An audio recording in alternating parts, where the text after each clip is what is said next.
दोस्तों इस एपिसोड की शुरुआत में विकराल साहब को बिजली का बिल मिलता है, जिसे देख के वो गजबनाक तरीके से बोलते हैं, इतना ज़्यादा बिल 20,000।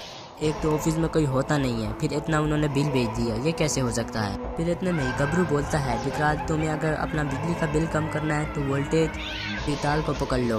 तुम जानते हो उसके अंदर 24 घंटे करंट दौड़ता रहता है, उसे अगर हमने पकड़ लिया एक तो बिजली की टेंशन खत्म और ऊपर से भूत भी पकड़ा जाएगा। कैसा आइडिया विकराल, एक तीर से दो निशाने। फिर इसके बाद विकराल साहब खुश होते हैं और कहते हैं कि गबरू आइडिया बुरा नहीं है। फिर इसके बाद एक विकराल साहब का लेटर आता है और गबरू लेटर के पास ही होता है। इतने में विकराल गबरू को कहता है, गबरू लेटर पकड़ाओ। फिर इतने में गबरू बोलता है, तुमने तो कहा कि किसी चीज़ को हाथ नहीं लगाना, अब खुद ही आके उठाओ।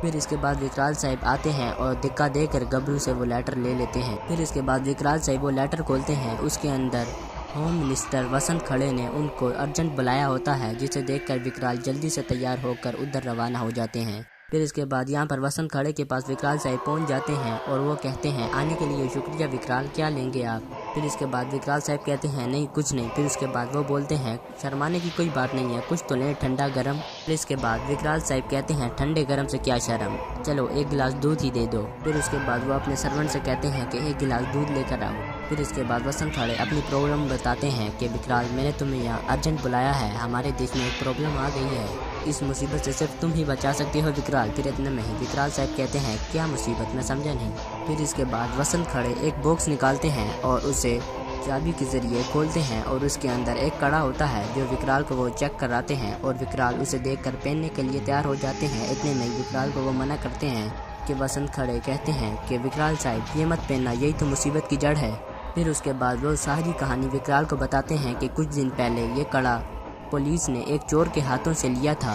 फिर उससे पूछताछ की तो उसने बताया कि उसने ये कड़ा एक रंगू नाम से लिया है, यानी एक रंगू नाम के एक शख्स से लिया है।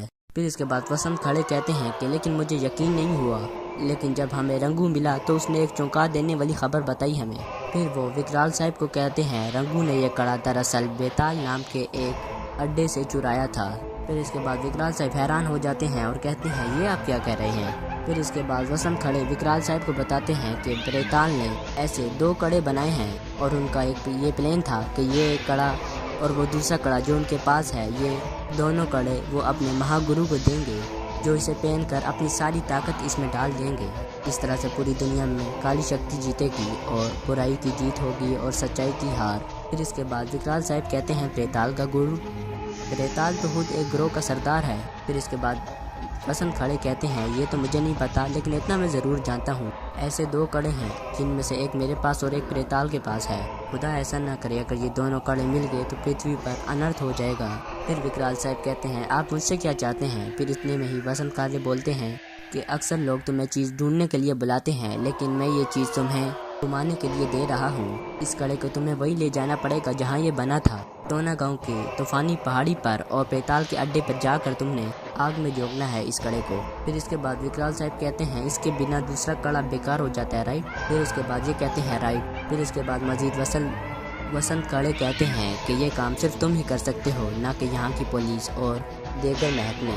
फिर इसके बाद विकराल साहब बोलते हैं, कब जाना होगा मुझे। फिर उसके बाद वसंत खड़े बोलते हैं, आओ मैं तुम्हें बताता हूँ। फिर इसके बाद विकराल साहब उस कड़े को लेकर अपने ऑफिस में चले जाते हैं। उस सोने के कड़े को देखकर गबरू के दिल में लालच आती है और फिर गबरू कहता है, ये सोना मेरा, और ये कहकर अपने हाथों में पहन लेता है। इतने में विकराल आवाज़ लगाता है, गबरू नहीं, जबकि गबरू सुने बगैर उस कड़े को अपने हाथों में पहन लेता है। फिर वो कड़े पहनने के बाद गबरू के अंदर ड्रैकुला टाइप जैसी बुरी शक्ति आ जाती है और गबरू अपना छोटा सा चाकू उठाकर कहता है, आगे मत बढ़ना वरना तुम दोनों मारे जाओगे।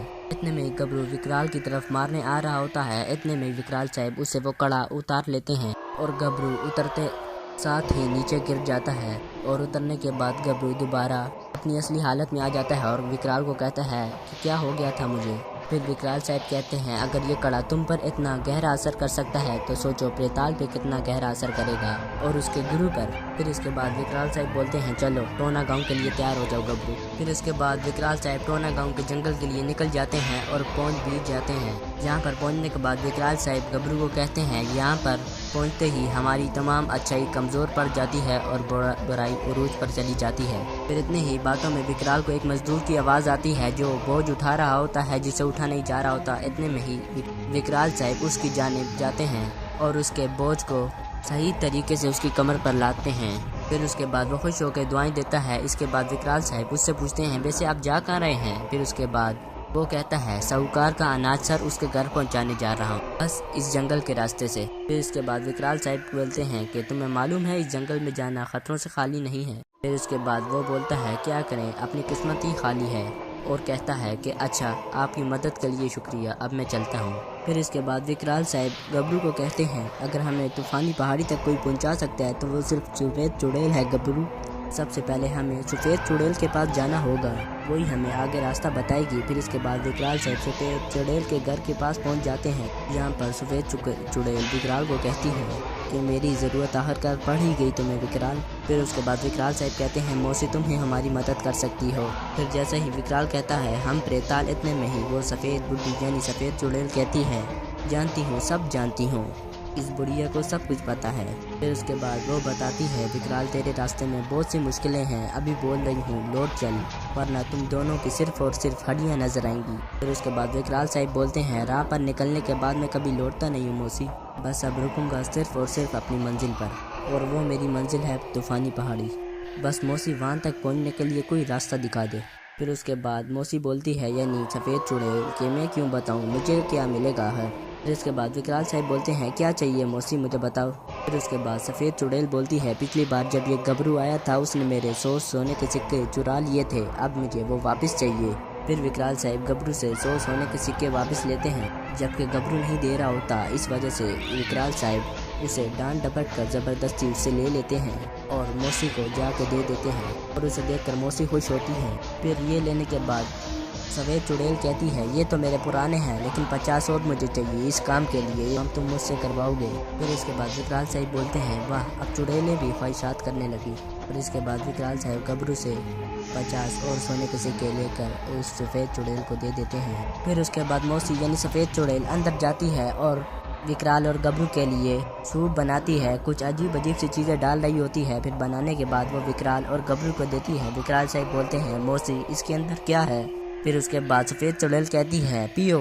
फिर विकराल साहब डर रहे होते हैं कि कुछ गड़बड़ ना की हो, इतने में ही विकराल साहब को चुड़ैल कहती है पियो जल्दी पियो। फिर विकराल साहब और गबरू वो सूप पी लेते हैं, और पीने के बाद वो जलना शुरू हो जाते हैं और जलते जलते दोनों अचानक गायब हो जाते हैं। फिर उसके बाद मौसी हंसना शुरू कर देती है और कहती है ये मेरा गायब कटाला है, इसे पीते ही इंसान गायब हो जाता है, किसी को कुछ दिखाई नहीं देगा। फिर इतने में ही विकराल साहब आवाज़ लगाते हैं मौसी हम दोनों तो दिखाई नहीं दे रहे, हम क्या करें अब हम वापस कैसे आएंगे मौसी। फिर इतने में सफ़ेद चुड़ैल कहती है बस सिर्फ मेरा नाम लो। फिर इतने में गबरू कहता है मौसी। फिर इतने में सफ़ेद चुड़ैल कहती है अबे गधे मेरा असली नाम। फिर जैसे ही विकराल और गबरू दोनों कहते हैं सफ़ेद चुड़ैल और वो वापस आ जाते हैं। फिर इतने में विकराल साहब बोलते हैं अरे मौसी ये तो बहुत कमाल का फार्मूला है, ये तो हमारे बहुत काम आएगा मौसी, थैंक यू सो मच। फिर इसके बाद विकराल साहब अपनी बोतल में उस सूप को भर लेते हैं। फिर इसके बाद विकराल साहब मौसी को यानी सफ़ेद चुड़ैल को कहते हैं मौसी अब हम चलते हैं, और यहाँ से चले जाते हैं। फिर यहाँ पर विकराल और घबराल को एक लंबे कद वाला भूत मिलता है और वो अपना नाम परांग कालाल बता रहा होता है। फिर यहीं पर वो गबरू को बेहोश कर देता है अपनी शक्तियों की मदद से। फिर वही शक्तियाँ जिससे वो उसने गबरू को बेहोश किया होता है वो विकराल पर आजमाता है, लेकिन विकराल साहब बच जाते हैं। फिर इसके बाद विकराल साहब अपनी तीर मारते हैं और तीर को वो कैच कर लेता है और उसे तोड़ देता है। और फिर विकराल साहब अपना दूसरा हथियार मारते हैं, लेकिन उसके जिस्म पर कुछ भी असर नहीं हो रहा होता। फिर उसके बाद वो लंबे कद वाला जिन विकराल साहब को अपनी शक्तियों की मदद से गिरा लेता है और विकराल साहब पर पाँव रखने वाला होता है। इतने में विकराल साहब कहते हैं जब जिस्म पर हमला करने से कुछ ना हो तो दिल पर हमला करना चाहिए। उसके बाद विकराल साहब अपनी गन निकालते हैं और उसके ठीक दिल पर गोली चलाते हैं, और जैसे ही उसके दिल पर गोली लगती है वो अचानक से गायब हो जाता है। विकराल और गबरू यहाँ से भाग जाते हैं। फिर इसके बाद विकराल और घबराल दौड़ते दौड़ते प्रेताल की हवेली में पहुँच जाते हैं, और प्रेताल की हवेली के ठीक दरमियान में आग भी लग रही होती है, जिसे देखकर विकराल साहब कहते हैं ये है प्रेताल हवेली की आग, जिसे तब कर ही वो कड़े तैयार किए गए थे। फिर जैसे ही विकराल साहब उस कड़े को जलाने के लिए उस आग में फेंकने लगते हैं कि इतने में ही प्रेताल आ जाता है। फिर विकराल साहब उसे देखकर कहते हैं प्रेताल तू। फिर प्रेताल कहता है हाँ मैं, अब तू अपनी आंखों से देख अपना और अपने साथियों का अंजाम। इसके बाद विकराल साहब घबरा जाते हैं कि इतने में ही प्रेताल घबराल को एक बर्फ़ के शीशे में कैद कर देता है। ये देखकर अचानक से विकराल साहब उस पर हमला करने के लिए गुलेल से उसे मारने वाले होते हैं कि अचानक से वो गायब हो जाता है। फिर अचानक से दूसरी जगह पर आ जाता है और हंस रहा होता है। फिर अचानक विकराल साहब उसे अपने हथियार से मारते हैं और उसे दर्द होता है। अचानक वो अपने कई रूप बना लेता है, जिसकी वजह से विकराल साहब कंफ्यूज हो रहे होते हैं कि असली प्रेताल कौन सा है। और इतने में ही प्रेताल बोलता है, किस किस को मारोगे विकराल, मेरे बहुत सारे रूप हैं विकराल। फिर सभी प्रेताल हंसना शुरू कर देते हैं। फिर इसके बाद प्रेताल कहता है, बस बहुत हो गया तेरा खेल, अब काम की बात करें। फिर उसके बाद प्रेताल अपना एक कड़ा निकालता है। जैसे ही निकालता है उससे दूसरा कड़ा यानी जो विकराल के पास होता है वो अट्रैक्ट होना शुरू हो जाता है और विकराल साहब ने उसे अपने पास मजबूती से पकड़ा होता है कि अचानक से विकराल साहब के हाथ से निकलकर दूसरे कड़े से जा मिलता है जो कि प्रेताल के पास होता है। फिर उसके बाद सारे प्रेताल मिलकर विकराल पर हमला करते हैं। फिर उसके बाद प्रेताल कहता है, विकराल यहाँ पर तेरी अच्छी शक्तियाँ काम नहीं करने वाली, यहाँ सिर्फ बुराई का राज है, सिर्फ और सिर्फ बुराई का। फिर हंसना शुरू कर देता है। फिर इतने में ही विकराल साहब अपने हथियार को निकालते हैं और उसके जिस हाथ में कड़े होते हैं उस हाथ की तरफ मारते हैं और उसके हाथों से कड़े छूट कर विकराल साहब के हाथों में दोनों कड़े आ जाते हैं और विकराल साहब दोनों कड़े अपने हाथों में पहन लेते हैं।